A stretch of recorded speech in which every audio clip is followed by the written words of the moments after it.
My name is Ella Thompson, and at 67, I never expected to find myself starting over. After 40 years of marriage, widowhood left me in a modest rental apartment, where my daughter-in-law Bethany made it her mission to remind me how pitiful my existence was. "You're going to die poor and alone," she sneered during Sunday dinner, champagne glass in hand. Little did she know those words would ignite something in me I thought long extinguished. Before I share what happened next, let me know where you're watching from, and hit that subscribe button for more stories of unexpected comebacks. The apartment I rented after Harold died wasn't much to look at, but it was clean, affordable, and only 15 minutes from my son Michael's house. It had a small kitchen, with just enough counter space for my favorite bread maker, a cozy living room where I could display a few treasured photos, and a bedroom that caught the morning light just right. I had downsized from our 3-bedroom suburban home of 38 years, keeping only what truly mattered to me. Harold and I had been married for 40 years before his heart attack took him 18 months ago. We met in college, married young, and built a life that seemed perfect from the outside. He was an accountant who handled all our finances, investments, and long-term planning. I was a school librarian who took early retirement to care for my mother in her final years. Our division of labor was traditional but comfortable. He paid the bills. I made our house a home.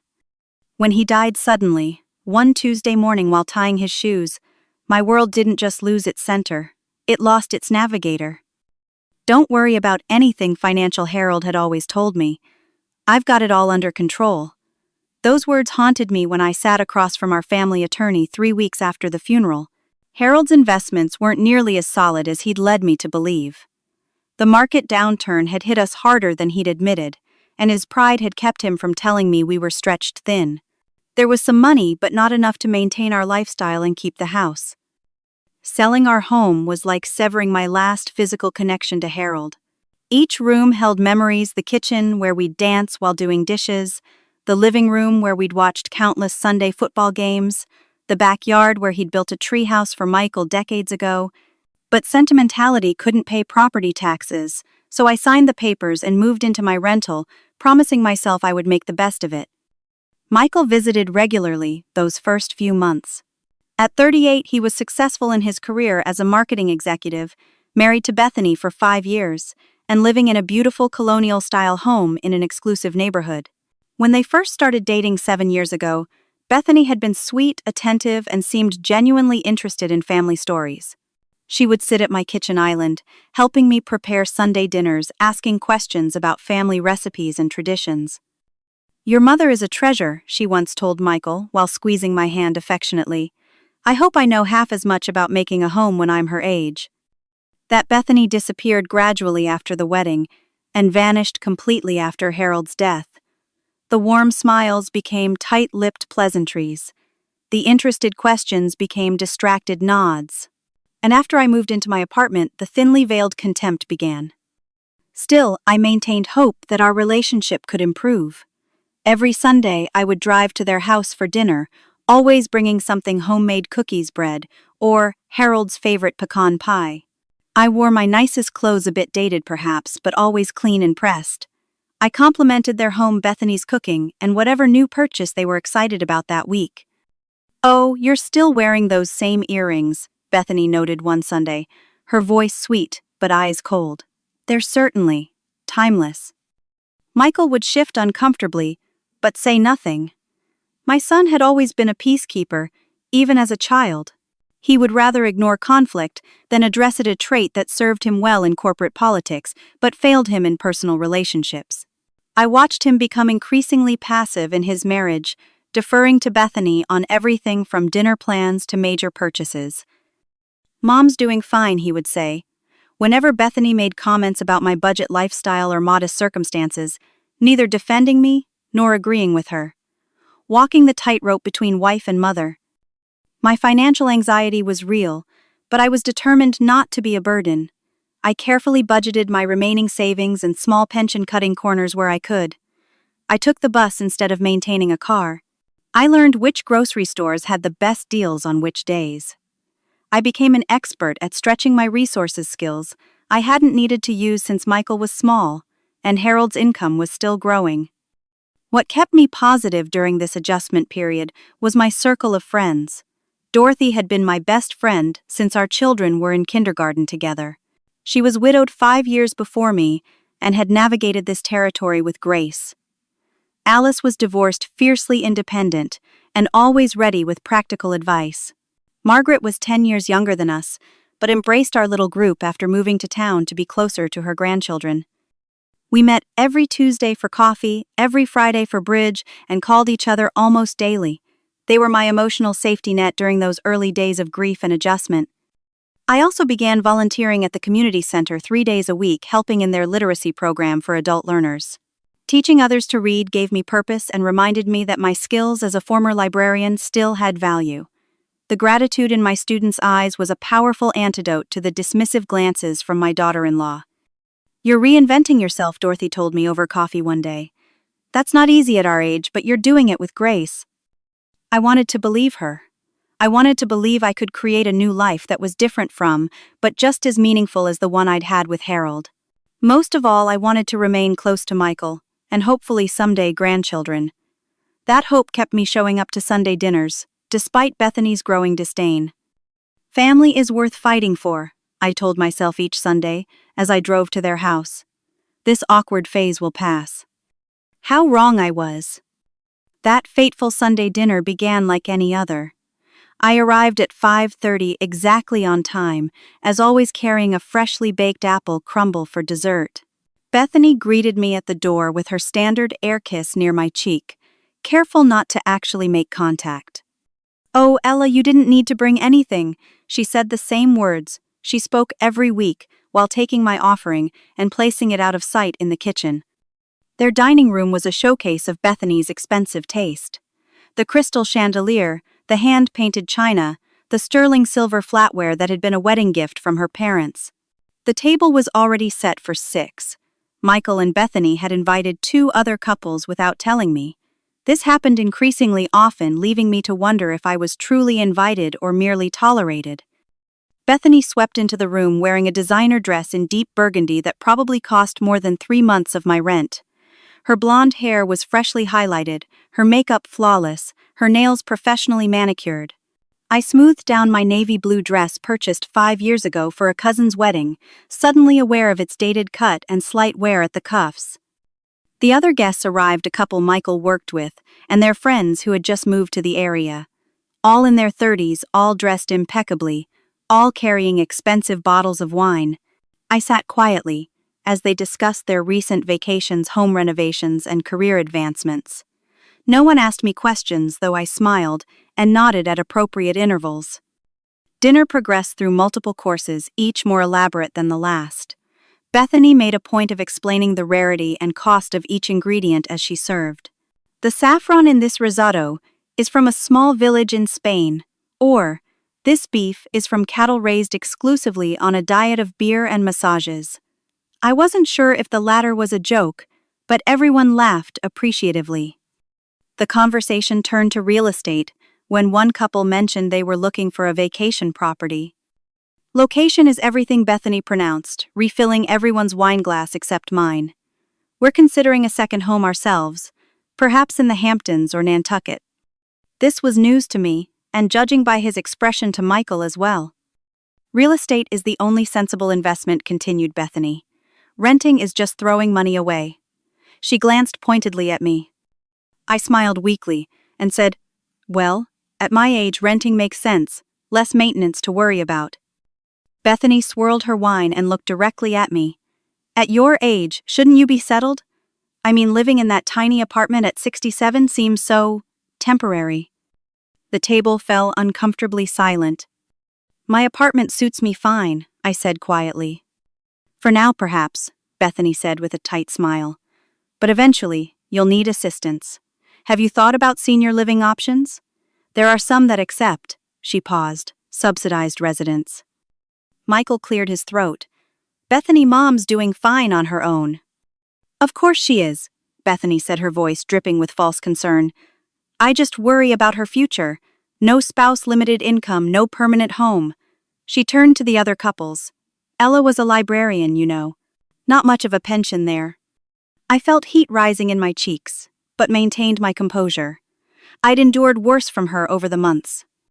The thing about getting older alone, Bethany continued as if discussing an abstract concept rather than my life, is that options narrow. Friends die or move away. Health declines. Money runs out. She raised her glass. To planning ahead. Everyone raised their glasses awkwardly. Then came the moment that would change everything.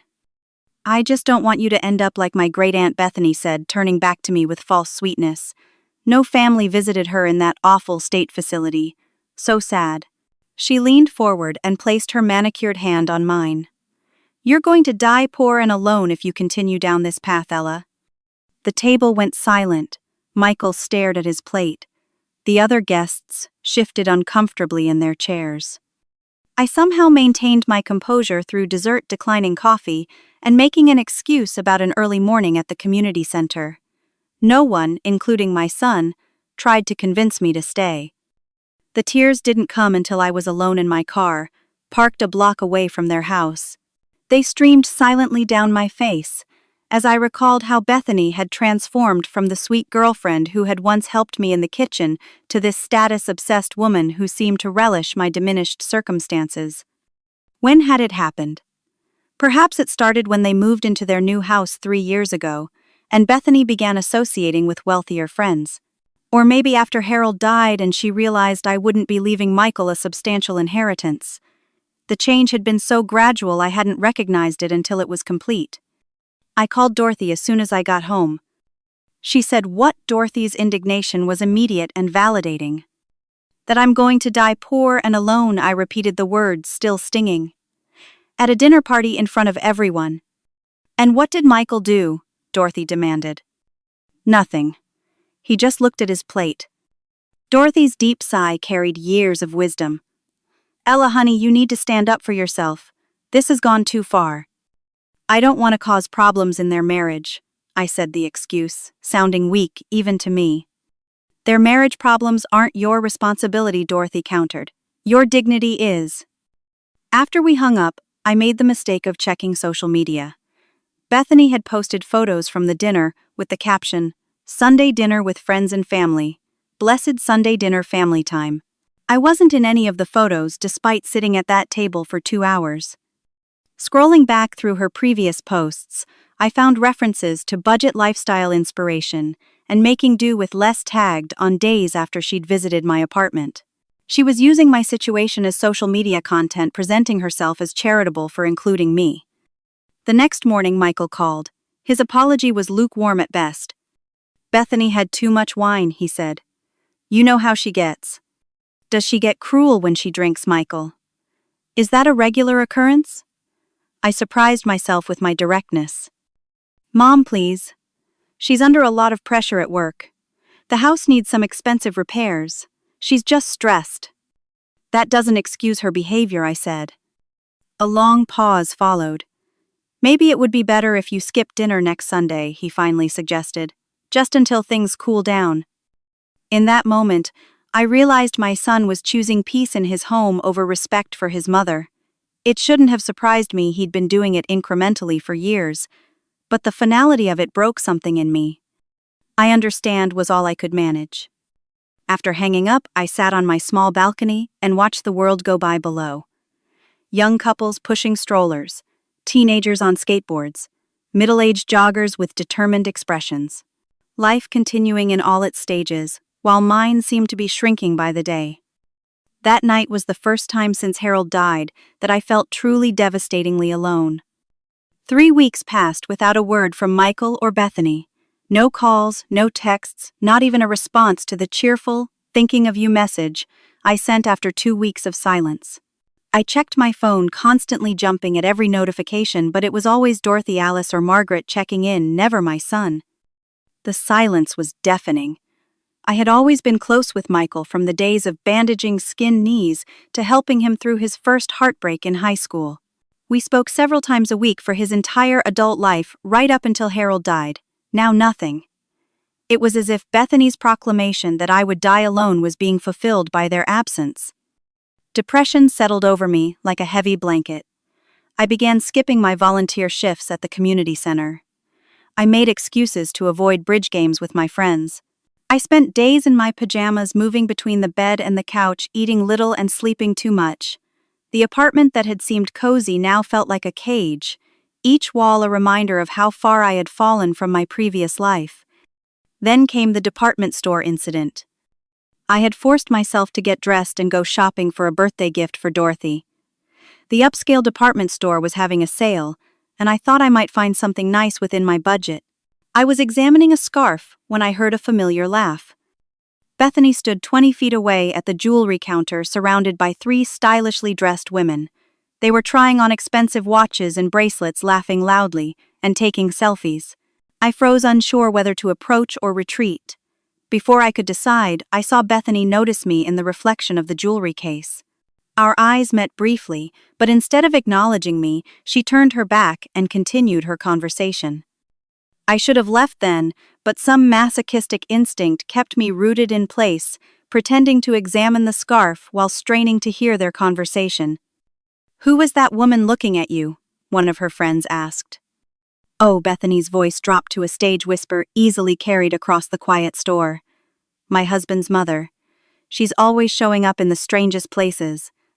The one who lives in that depressing apartment you mentioned." "Yes," Bethany sighed dramatically. "It's sad, really. She made such poor financial decisions. Now she haunts discount racks and clearance sales. We try to help, but you can only do so much for someone who won't help themselves." The lies stunned me.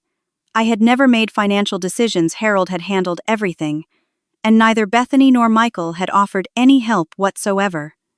"Poverty is such a mindset," another friend commented sagely. "Some people just can't think abundantly." They all nodded as if this pseudo-psychological nonsense explained everything. "We've invited her to live with us," Bethany continued, piling falsehood upon falsehood. "But she's too proud. She'd rather struggle alone than accept help." I felt physically ill. The scarf slipped from my fingers as I turned and walked rapidly toward the exit, their laughter following me like poisoned darts.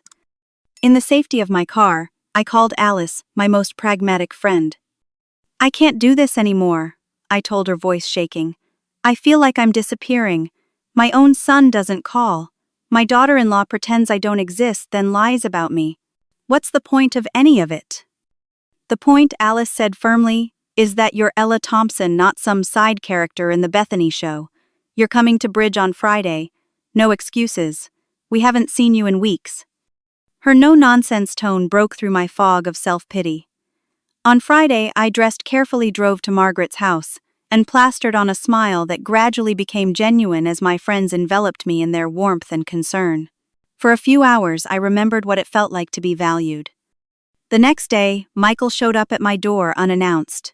He looked uncomfortable, shifting from foot to foot in my small living room, declining my offer of tea or coffee. "I have news," he said finally. "Bethany's pregnant. You're going to be a grandmother." Joy surged through me, momentarily washing away weeks of hurt. "Oh, Michael, that's wonderful. When is she due? How is she feeling? Do you know if it's a boy or girl yet?" My excitement seemed to relax him slightly. "She's due in January, about 5 months along. We don't know the gender yet. Bethany wants to be surprised." "I'm so happy for you both," I said sincerely. "I've always hoped to be a grandmother." His expression tightened. "About that. There are some conditions Bethany feels are important." My smile froze. "Conditions?" "For your involvement with the baby," he clarified, looking anywhere but at me. "Bethany feels it's important that our child has positive influences, successful role models." Ice formed in the pit of my stomach, and I'm not a positive influence. Michael sighed. "Mom, you know how Bethany is about appearances. She thinks your situation isn't optimal."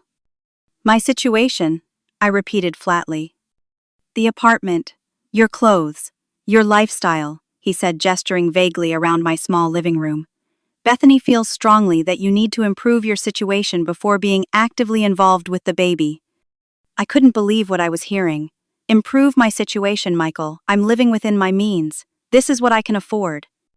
"Bethany thinks you could try harder," he persisted. "Maybe get a part-time job instead of volunteering. Find a better apartment in a nicer area. Update your wardrobe. So I need to look more affluent to be worthy of my own grandchild. My voice had gone dangerously quiet. Michael had the grace to look ashamed. She doesn't want the baby influenced by poverty. The word hung in the air between us.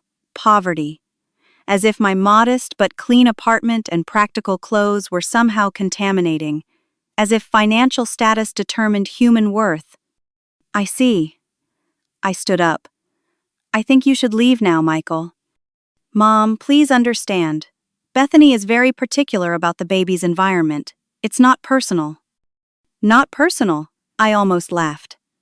Denying me access to my grandchild, because I don't meet your wife's financial standards, is extremely personal.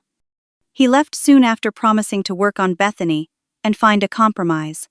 I closed the door behind him and slid down against it until I sat on the floor, arms wrapped around my knees like a child. That night I dreamed of a faceless baby behind glass, crying for me, while Bethany stood guard denying me entry because my shoes weren't expensive enough. I woke up and pulled out the old photo albums I'd kept through the downsizing. Pictures of Harold holding newborn Michael, Michael's first steps, family vacations, school graduations, moments that couldn't be assigned a dollar value. By morning, my pillow was wet with tears. The final indignity came 3 days later when Bethany herself called. Ella, I've been thinking about your situation, she began without preamble, and I have a generous proposition. Oh, was all I could manage.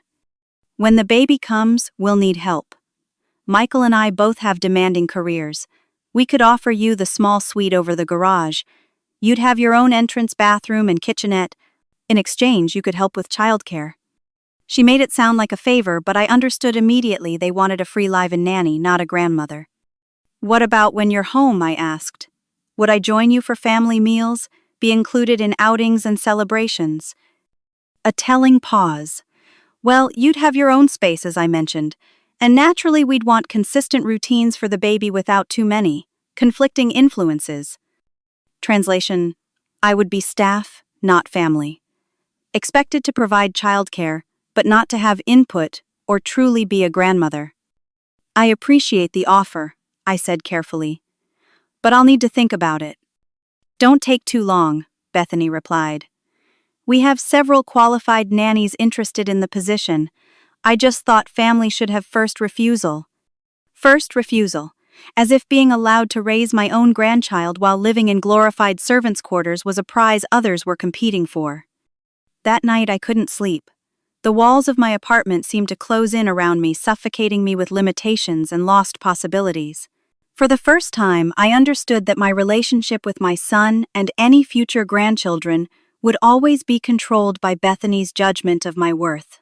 Unless something changed dramatically, I was facing exactly the future she had predicted, dying poor and alone watching my family from an approved distance. Bethany's baby shower was held at an exclusive country club, the kind with discreet security at the entrance and no visible price lists anywhere. The invitation specified cocktail attire, so I wore my one good dress, a conservative navy blue sheath I'd purchased for Harold's funeral and never had occasion to wear since. I spent an hour on my hair and makeup, determined to look presentable by even Bethany's exacting standards. The event space was decorated in elaborate fashion, with silver and pale blue as the theme. Crystal vases held white hydrangeas and blue delphinium arrangements worth more than my monthly rent. A string quartet played softly in one corner. A photographer circulated capturing candid moments of the mother-to-be and her guests. I was seated at the back table far from Bethany and the other important guests. My carefully chosen gift, a baby blanket I had spent weeks knitting with the softest yarn I could afford, looked shabby next to the professionally wrapped boxes containing designer baby clothes and top-of-the-line equipment. Throughout the luncheon, I smiled and made appropriate conversation with the other women at my table, most of whom were colleagues of Bethany's or distant family connections. Several asked if I was a friend from work or Bethany's mother's side. I'm Michael's mother, I corrected gently each time, Bethany's mother-in-law. Oh, surprise registered on their faces each time. One woman actually said I assumed you were one of the event staff.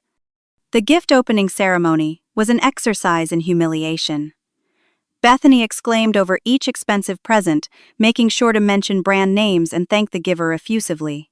When she reached my hand-knit blanket, she barely glanced at it before setting it aside unopened.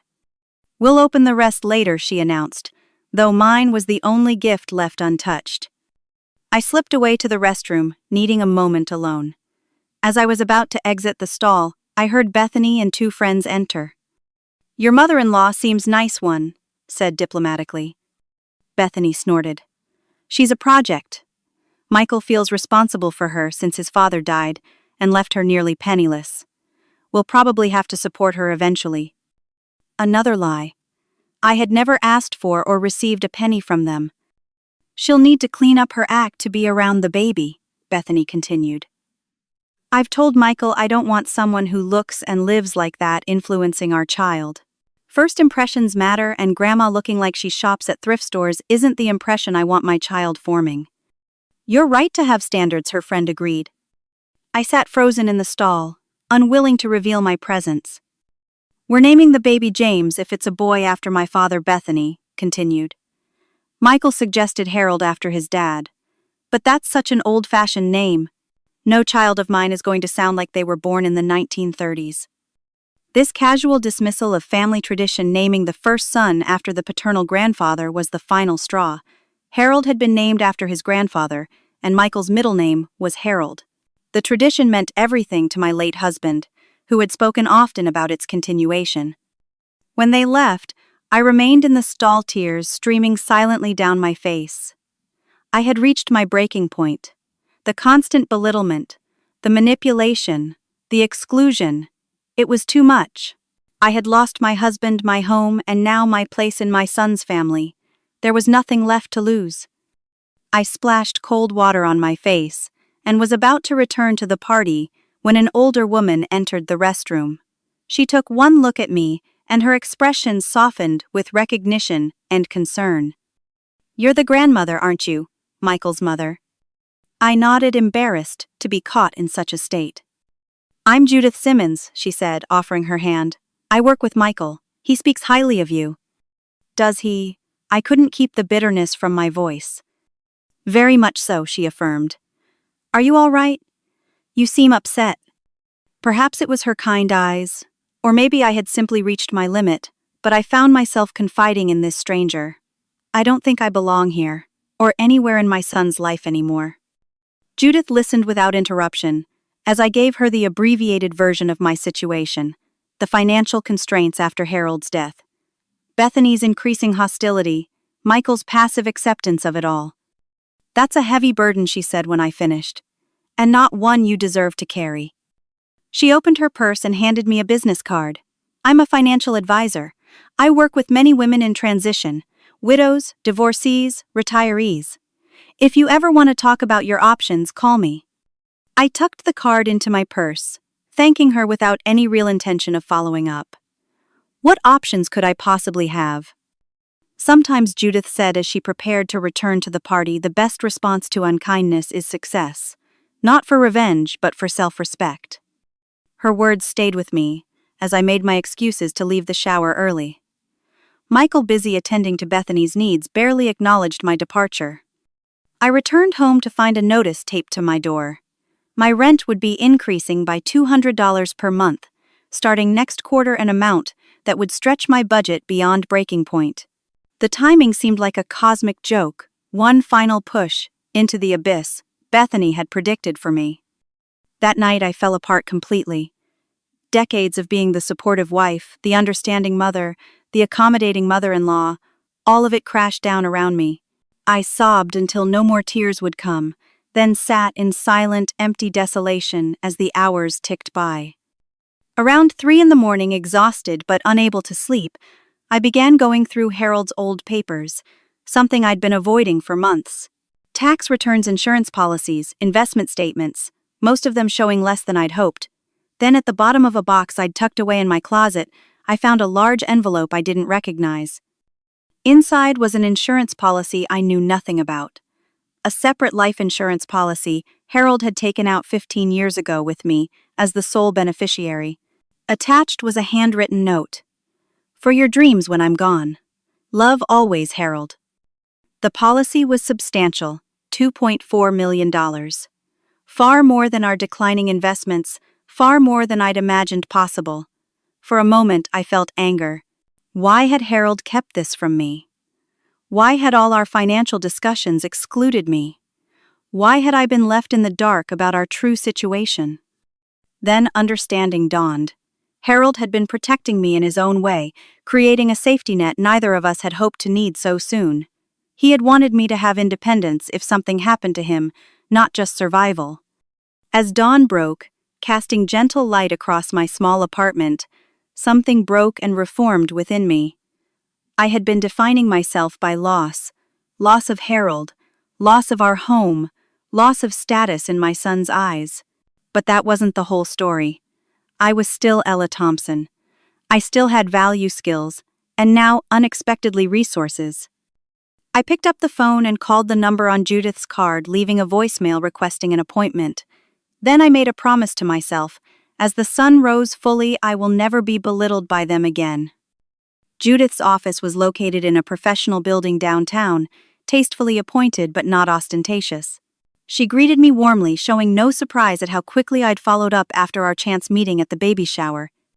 I found something unexpected, I told her, placing the insurance policy on her desk, and I need to understand what it means for me. Judith reviewed the documents carefully, then looked up with a smile. It means, Ella, that you have options, significant ones. Over the next 2 hours, she explained concepts I'd never fully understood: investment strategies, real estate opportunities, tax implications. She used plain language, never making me feel ignorant for my questions. For the first time in my adult life, I was being treated as a capable financial decision-maker, not an accessory to someone else's plan. Harold left you a wonderful gift, Judith said. But the most valuable asset you have is time to make thoughtful decisions. There's no rush. But I did feel a rush not to spend the money, but to reclaim my dignity and independence. I'd like to invest some of it, I said. But I also want to improve my living situation immediately. What are you thinking? Judith asked. I want a home again, not just an apartment I rent, but a place that's truly mine. Over the next several weeks, I threw myself into research. I studied the real estate market, focusing on the upscale neighborhood where Michael and Bethany lived. Not out of spite, but because I genuinely liked the area, with its tree-lined streets, walkable amenities, and sense of community. When a beautiful Mediterranean-style villa with a detached guest house came on the market, just 3 streets over from Michael's home, I knew immediately it was meant to be mine. The main house had 3 bedrooms, a library perfect for my books, and a kitchen that would make hosting bridge club a joy. The guest house would be ideal for visiting friends, or possibly a caretaker someday in the distant future. With Judith's help, I navigated the purchase process. The sellers accepted my offer slightly below asking price, but all cash with a quick closing timeline. I signed the papers with a steady hand, feeling Harold's approval in some intangible way.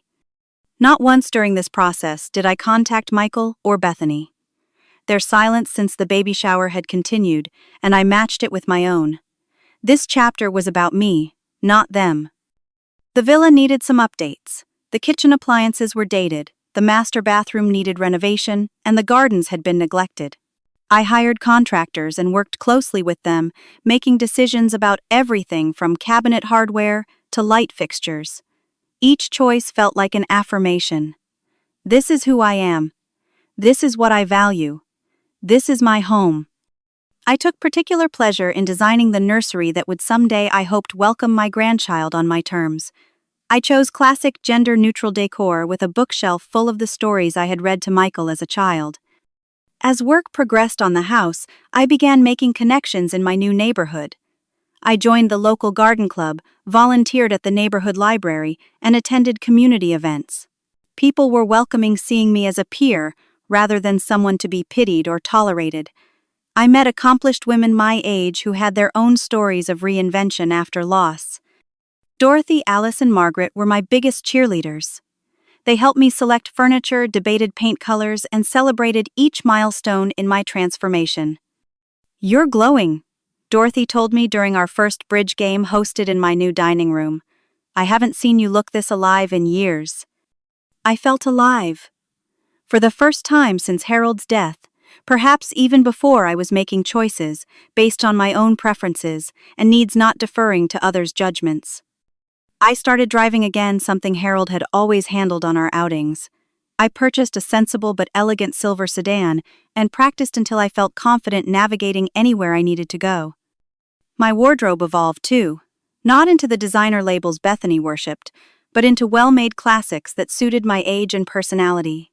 I found a talented seamstress who altered pieces to fit me perfectly and a hairstylist who gave me a more flattering cut. These weren't changes to impress others but to honor myself.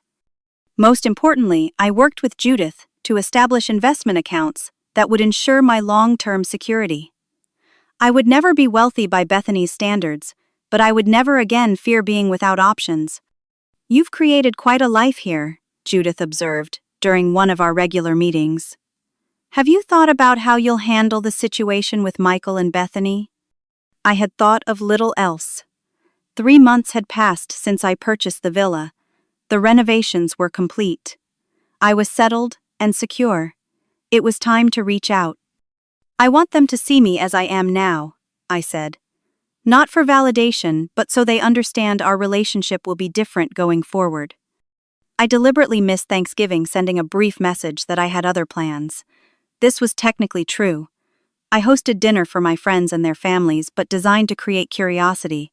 Michael called twice afterward, leaving increasingly concerned messages about my absence.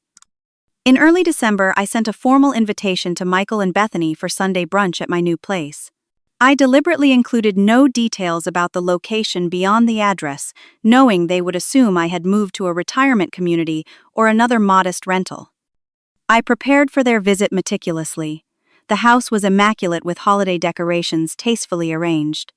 I wore a simple but elegant outfit. I cooked all of Michael's childhood favorites. Everything was ready. As I watched through the front window for their arrival, I felt remarkably calm. This moment wasn't about revenge or even justice. It was about establishing the new reality. I was Ella Thompson, a woman of substance and dignity, and any relationship with my son and his family would need to reflect that truth. Michael's car pulled into my circular driveway at precisely 11 o'clock. From my vantage point at the window, I watched their reactions unfold. First confusion, as they checked the address again. Then disbelief as they took in the magnificent Mediterranean facade with its terracotta roof and elegant landscaping. Finally, Michael's mouth literally dropped open as he helped a very pregnant Bethany from the passenger seat. I opened the front door before they could ring the bell. "Welcome," I said, simply gesturing them inside. Their stunned silence as they entered the soaring foyer, with its wrought iron chandelier and marble floors, was deeply satisfying. Bethany's eyes darted everywhere, cataloging details and undoubtedly calculating costs. Michael seemed unable to process what he was seeing. "Mom," he finally managed. "What is this place?" "My home," I replied. "Would you like a tour before brunch?" I led them through the villa, enjoying their speechless reactions to each space. The gourmet kitchen, with its professional-grade appliances. The formal dining room where crystal glasses caught the sunlight. The cozy library lined with built-in bookshelves. The primary suite with its sitting area and luxurious bathroom.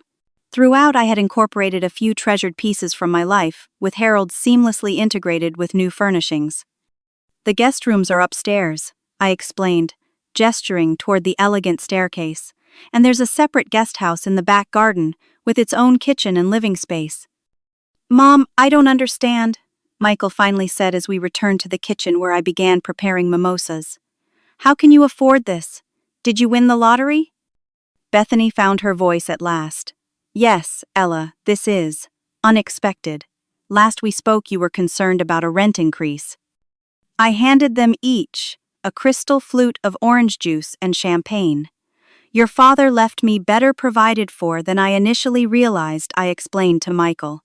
"A separate life insurance policy I wasn't aware of. I've been working with a financial advisor to make sound decisions."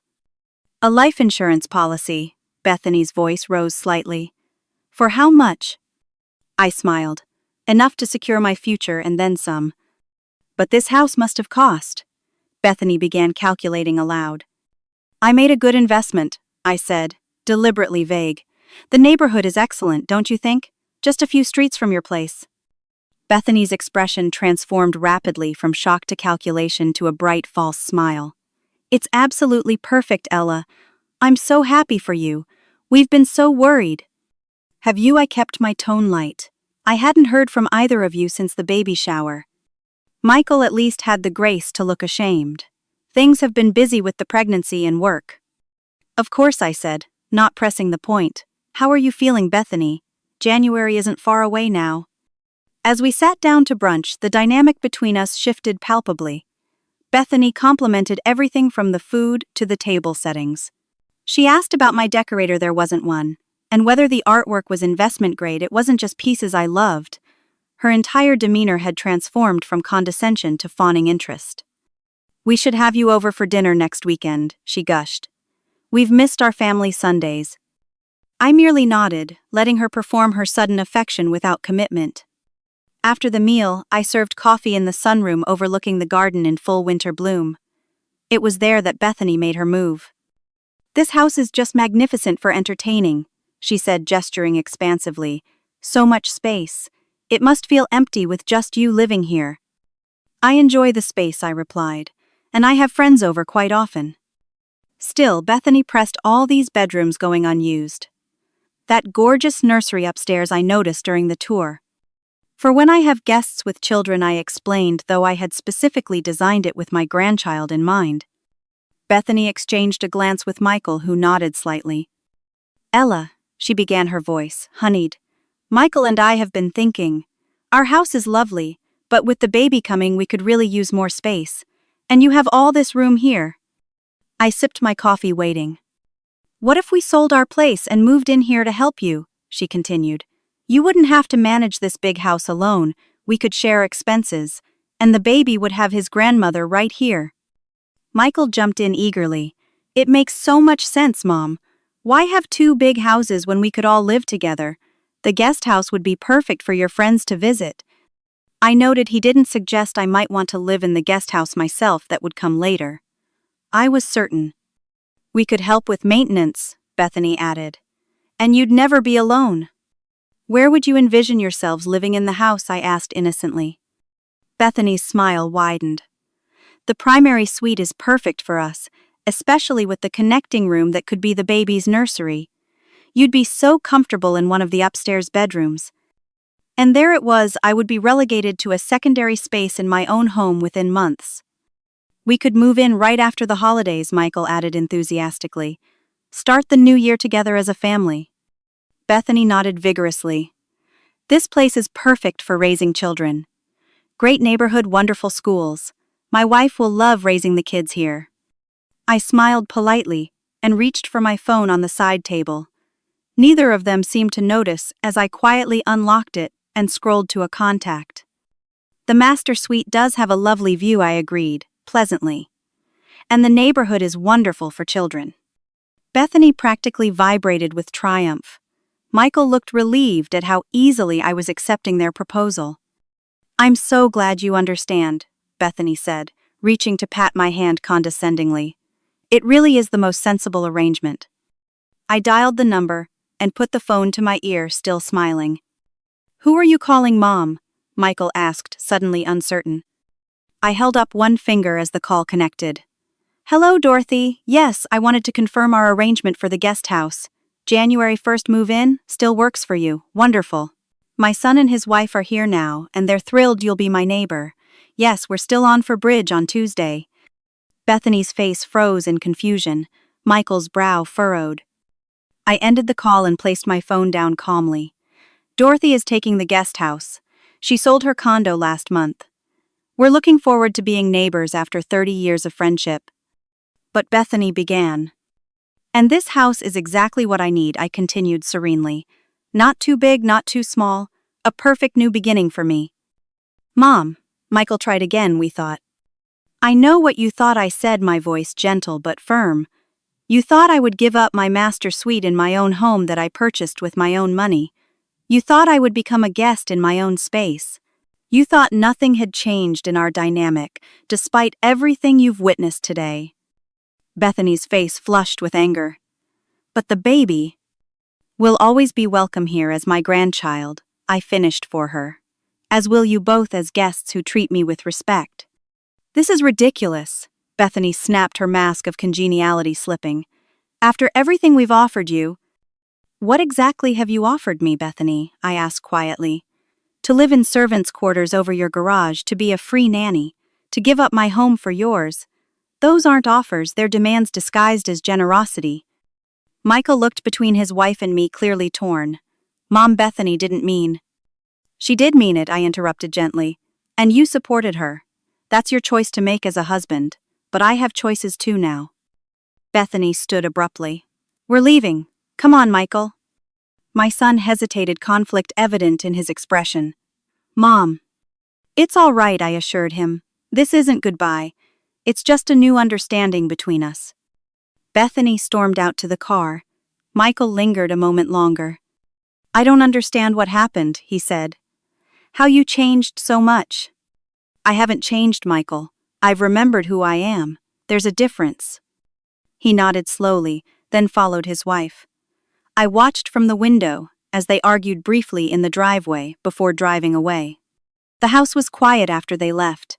I moved through the rooms, touching surfaces, adjusting flowers, feeling the solidity of what I had created. There was sadness, yes, but also profound relief. For the first time in years, I had spoken my truth and stood my ground.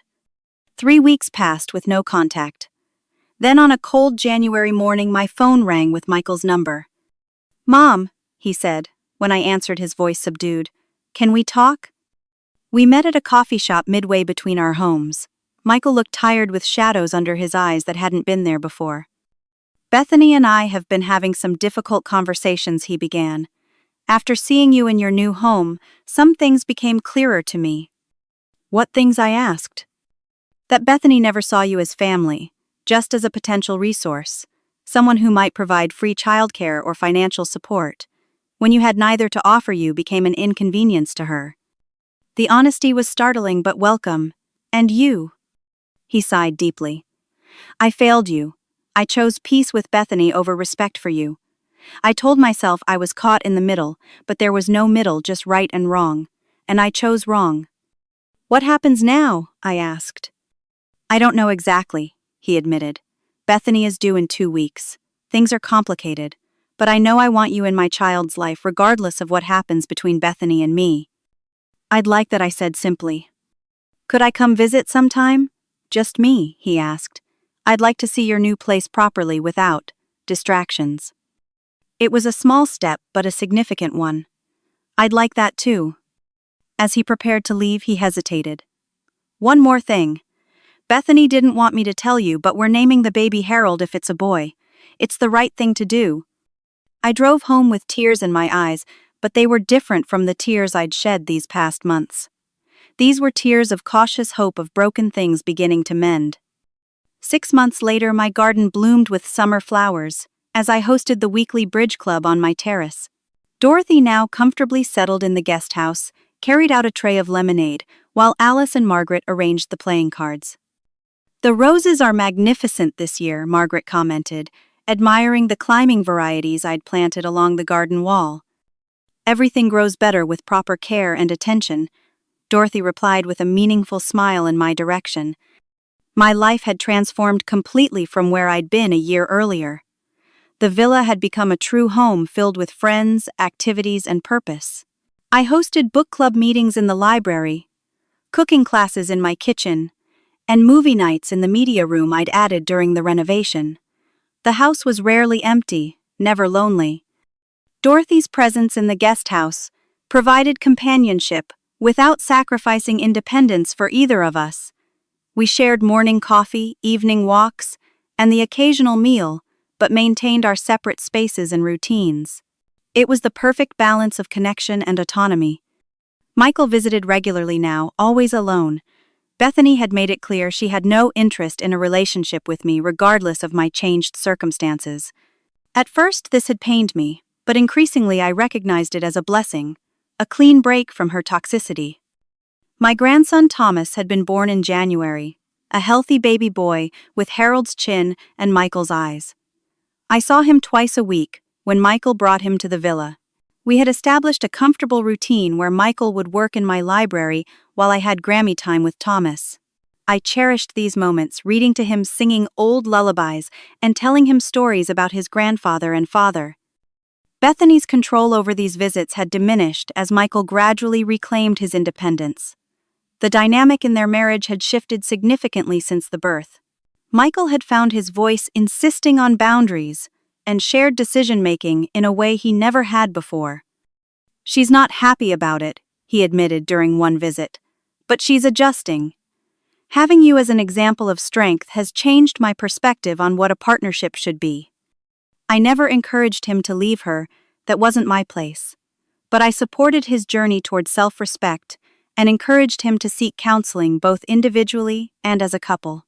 Whether their marriage survived remained to be seen, but Michael was growing into the man I had always hoped he would become. My own growth continued as well. With Judith's guidance, I had started a women's financial literacy group that met monthly in my home. We helped widows, divorcees, and single women understand their finances and plan for security. Many came referred by Judith's financial practice, others by word of mouth. "You've turned your pain into purpose," Judith observed during one of these gatherings. "That's the true measure of healing." It wasn't always easy, maintaining the necessary distance from Bethany. When Thomas had his christening, I attended, but stayed in the background. When they celebrated his first Easter, I sent a gift, but declined the invitation to their home. I chose peace over proximity, dignity over discord. Family isn't just about blood or marriage, I explained to my friends over our bridge game. It's about respect and reciprocity. Bethany may never see me as family, and that's her loss, but I won't allow her to diminish me again. Dorothy nodded approvingly. "You've discovered what takes some of us a lifetime to learn, that respect must be earned, not demanded by family title alone." This had become my philosophy. Family connections are precious, but they cannot come at the cost of self-respect. Michael was learning this lesson alongside me, setting healthier boundaries with Bethany while working to preserve what was worth saving in their marriage. The distance from Bethany was a small price for the peace and dignity I had reclaimed. I focused instead on building a genuine relationship with Thomas, creating memories he would carry forward even if his mother continued to resist my presence in their home. My financial independence had enabled my emotional independence. The security Harold had provided through that insurance policy had opened doors, but walking through them had been my choice, my journey. "Harold would be so proud of you," Alice said, shuffling the cards for our game. "Not because of the house or the money, but because you found your voice." I thought often of Harold during quiet moments. I loved him still, and cherished our 40 years together. Yet I had come to recognize the subtle inequality in our marriage, his control of our finances, his decision-making power, his assumption that I needed protection rather than partnership. I didn't blame him. We were products of our generation. But I had grown beyond those limitations. The unexpected friendship with Judith had become one of the most significant relationships in my new life. She was both mentor and friend, guiding my financial decisions while supporting my personal growth. Sometimes she told me over dinner one evening, "The cruelest words can spark the greatest transformation." When Bethany said you would die poor and alone, she unknowingly set you on a path to ensure you would be neither. As the sun began to set over our bridge game, casting golden light across the terrace, I reflected on the journey of the past year. From the depths of humiliation and rejection to this moment of peace and fulfillment, from defining myself by what I had lost to celebrating what I had gained, from accepting others' assessment of my worth to determining it for myself. "What do you think the future holds for you?" Ella Margaret asked, as she dealt the final hand. "Any new adventures on the horizon?" I smiled, considering the question. "I'm open to whatever comes next. That's the gift I've given myself, the freedom to choose my path without fear or obligation." The greatest lesson I had learned was that it's never too late to rewrite your story. At 67, I had discovered more strength, resilience, and capacity for joy than I had known in all the decades before. not because of wealth or property, but because I had finally understood my own value. Before we finish our game, I want to ask all of you watching this video, have you ever had to stand up for yourself against family who didn't value you? How did you handle it? Share your stories in the comments below. And if you found inspiration in my journey, please hit that subscribe button and like this video so others can find it too. Sometimes the stories that heal us most are the ones that show us we're not alone in our struggles. Thank you for listening.